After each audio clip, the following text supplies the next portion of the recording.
5 seconds to go. Sir, our constitution has also emphasized this composite character of our culture. The language which is going to be the official language of the Indian Union, it has been laid down in the constitution, will reflect the diversity of our composite culture. There is no attempt anywhere at establishing uniformity. From this point of view, the attempt to reorganize the state, reorganizing the differences which exist, is a move in the right direction. It is a wise and a statesman-like move. The essence of statesmanship is not to do something according to a formula. Something may be ideal on paper, but when we face certain facts, the essence of statesmanship is to face those facts and to recognize the differences or the diversities or the difficulties which exist, and then to find a solution in which these difficulties, these diversities and these differences may be reconciled. The present bill takes a further step in that direction, but my regret is that this bill did not form part of the state's reorganization bill.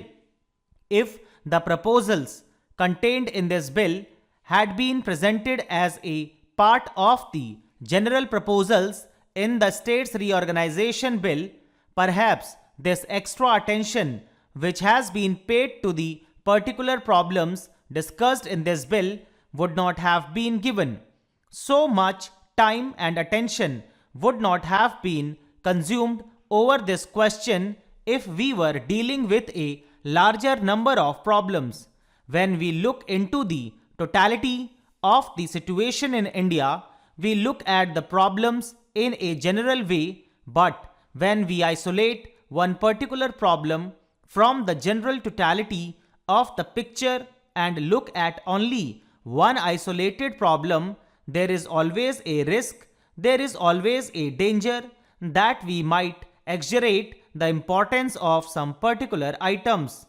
One of the reasons why there has been so much discussion over this rather small bill, as the Honorable Home Minister described it, is because it has been isolated from the general picture of the reorganization of Indian states. With regard to the particular proposals which have been made, sir, I do not wish to speak at length at this late stage. These are, in essence, the result of discussions and, shall I say, if not complete agreement, at least the reduction to a minimum of the differences which existed between the different groups. The various demands and counter demands of the different states, that use of the term state in this connection is somewhat unfortunate.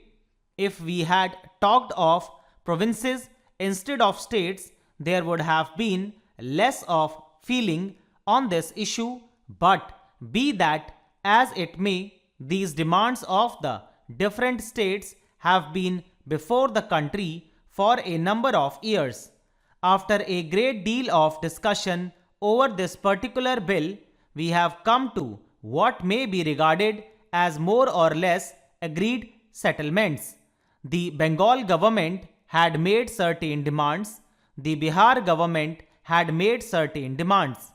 Perhaps in a case like this, it would have been better if these demands had not been made publicly in that particular manner. It might have been better if the governments had discussed it among themselves, but whatever that be, the States Reorganization Commission took into consideration all the recommendations, all the demands, all the claims and counterclaims of the different states, and they made certain recommendations with regard to the transfer of certain territories from Bihar to Bengal in the northern region and certain territories from West Bengal to Bihar.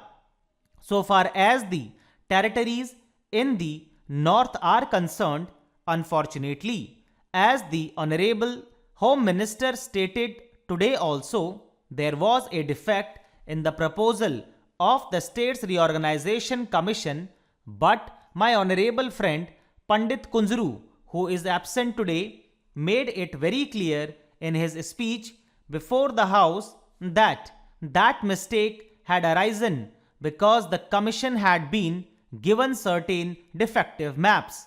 The idea of the Commission throughout was to suggest the redistribution of the territories in the northern region in such a way that West Bengal may become one compact state. They had made the particular recommendation which they made partly because one of the rivers in that region is continually shifting its channel and partly because defective maps had been used. And Pandit Kunzru in his speech before this house left no doubt in the matter that if the correct maps had been before them, they would have framed their recommendations in a manner which would have ensured that West Bengal was one compact state.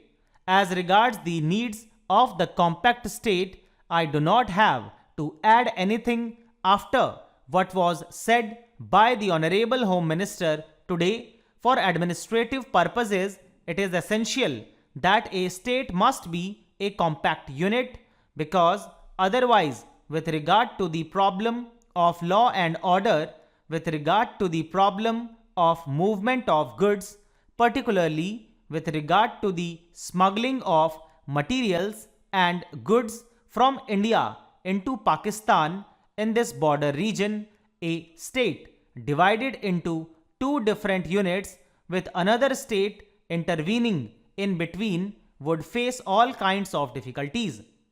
Now, sir, my honorable friend who spoke last also agreed that there should be a compact state of West Bengal, but he asked why should the boundary of this compact state be 200 yards to the west of the national highway.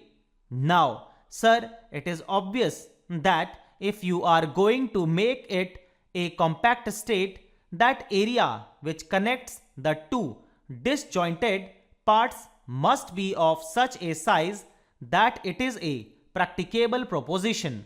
You can theoretically give only 100 yards all along the Pakistan frontier, but obviously such a transfer of territory would not serve any purpose whatever.